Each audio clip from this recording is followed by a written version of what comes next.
আমাদের ছাদ বাগানে না অনেক ধরনের গাছ আছে, যেমন আখ গাছ, কলা গাছ, জবা গাছ, এগুলো তো থাকেই মোটামুটি। জবা গাছ, তারপরে স্থলপদ্ম গাছ, ওদিকে কারিপাতা গাছ, এগুলো সবার কাছেই থাকে, অনেক কিছু থাকে। কিন্তু যে গাছটা আমাদের এখানে লাগানো আছে সেটা হচ্ছে কচু গাছ। কচু গাছও অনেকের কাছে থাকে, জানি অনেকের কাছে থাকে কচু গাছ। কচু গাছটা লাগানো কেন হয়েছে, এটা হয়েছে বাবার জন্য। বাবা কচুলতি খেতে খুব ভালোবাসে। এই যে দেখছো তোমরা, এগুলো কচুলতি। এই কচুলতি খেতে বাবা খুবই ভালোবাসে, সেই জন্য আমাদের এখানে লাগানো আছে।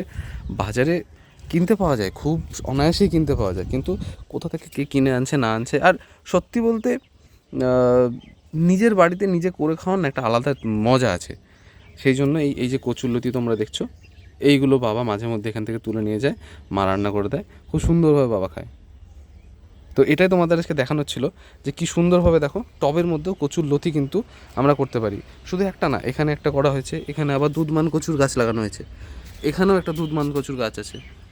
আবার ওই দিকেও যদি আমি তোমাকে দেখাই, একটু দাঁড়াও, এই দেখো এখানে আর একটা টব, এখানেও কিন্তু একটা কচু গাছ লাগানো আছে। মানে কচুর লতি হওয়াতে বাবা এত খুশি হয়েছে যে মাকে অর্ডার দিয়ে দিয়েছে 3-4টে জায়গায় তুমি কচু গাছ লাগিয়ে দাও।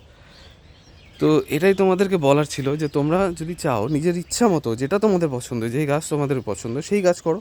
ট্রেন্ডে গা ভাসানোর কোনো দরকার নেই, যেটা তোমার ভালো লাগে সে হোক না, একদম নগণ্য থেকে নগণ্য গাছ, যদি তোমার ভালো লাগে সেই অনেক। আমি এর আগেও দেখিয়েছি যে কাটিং করা গাছ, এর উপর আমার এত মায়া পড়ে গেছে, মানে এগুলো নিজের হাতে তৈরি করো তো খুব ভালো লাগে।